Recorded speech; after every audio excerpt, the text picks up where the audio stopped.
నెలల తరబడి ఎన్ని మందులు వాడినా మీ మోకాల నొప్పులు తగ్గట్లేదా? ప్రాణ పెయిన్ క్లినిక్ లో అత్యాధునిక చికిత్స.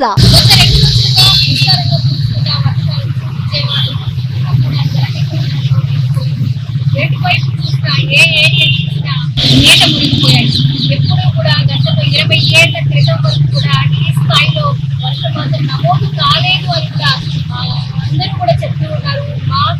మా ఇళ్లలోకి నీళ్లు రావడం, మా ఏరియాలో ఈ విధంగా నీళ్లు నిలిచిపోవడం అనేది మేము ఎప్పుడూ చూడలేదని కూడా వాళ్ళ ఎక్స్పీరియన్స్ ని షేర్ చేసుకుంటూ ఉన్నారు.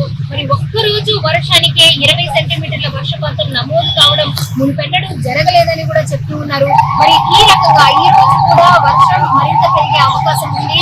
అలాగే లోతట్టు ప్రాంతాల ప్రజలు కూడా కొంచెం సురక్షిత ప్రాంతాలకు తరలి వెళ్లాలని అధికారుల సూచనల మేరకు అందరూ కూడా భయాందోళనకు గురవుతున్న పరిస్థితి.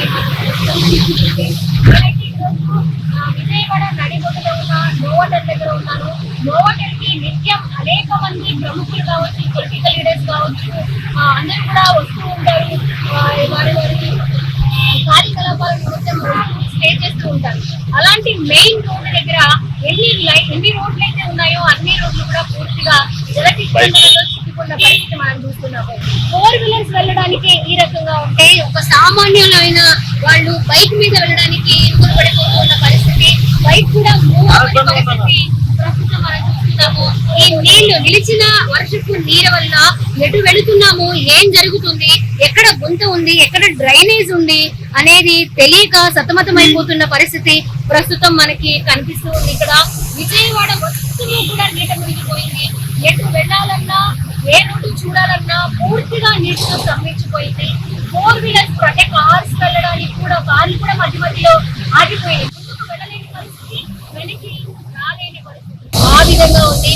సాధ్యమైనంత వరకు అంటే వాక్ చేస్తూ బైక్ నేను సగం దూరం వేసుకు రాగలిగాను. అంటే ఎలా ఉంటుంది పరిస్థితి అది చూడాలి, ఎంత ఇబ్బంది పడుతున్నారు అనేది తెలుసుకోవాలనే నేపథ్యంలో నేను సగం దూరం వరకు కూడా బైక్ మీద రావడం జరిగింది. కానీ ఎటు వెళ్ళాలో కూడా తెలియని ఒక కన్ఫ్యూజన్ అనమాట.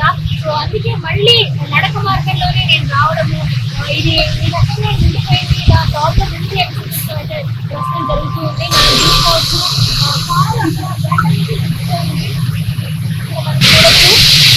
బ్లాక్ కలర్ కారు గంట నుంచి నిలిచిపోయింది. సో అది అటు ముందుకు వెళ్ళినా వర్షపు నీళ్ళే, వెనక్కి రావాలన్నా కూడా వర్షపు నీళ్ళే. ఆ విధంగా రోడ్లన్నీ కూడా ఒక చెరువుల్ని కాలువల్ని దాటి ఒక సముద్రం లాగా కనిపిస్తుంది. ఎటు వైపు చూసినా వర్షపు నీరు తప్ప ఇంకేమీ కనిపించే పరిస్థితి ప్రస్తుతం విజయవాడ, గుంటూరులో కనిపిస్తుంది. మన కనుచూపు మేర వర్షపు నీళ్ళే కనిపిస్తున్నాయి. మనం ఒక సముద్రాన్ని చూడడానికి వెళుతున్నప్పుడు ఎంతవరకు అయితే మన చూపు వెళుతుందో అంతవరకు నీళ్ళే ఎలా కనిపిస్తాయో ఇప్పుడు ప్రజెంట్ కూడా విజయవాడలో అలాగే కనిపిస్తుంది. ఏ రోడ్డు 4 లైన్ జంక్షన్లో మనం నిలబడి చూస్తే 4 దిక్కులా కూడా ఈ వర్షపు నీళ్ళే కనిపిస్తున్నాయి. ఎప్పుడు ఎవరిని అడిగినా కూడా గతంలో ఎప్పుడూ చూడలేదు, ఎవరిని అడిగినా కూడా గతంలో ఎప్పుడూ చూడలేదు. మ్యాక్సిమమ్ విజయవాడకున్న ఒక ప్రత్యేకత ఏంటంటే కొన్ని ప్రాంతాలు మాత్రమే లోతట్టు ప్రాంతాలు, మిగిలినవన్నీ కొంచెం హైట్గానే ఉంటాయి.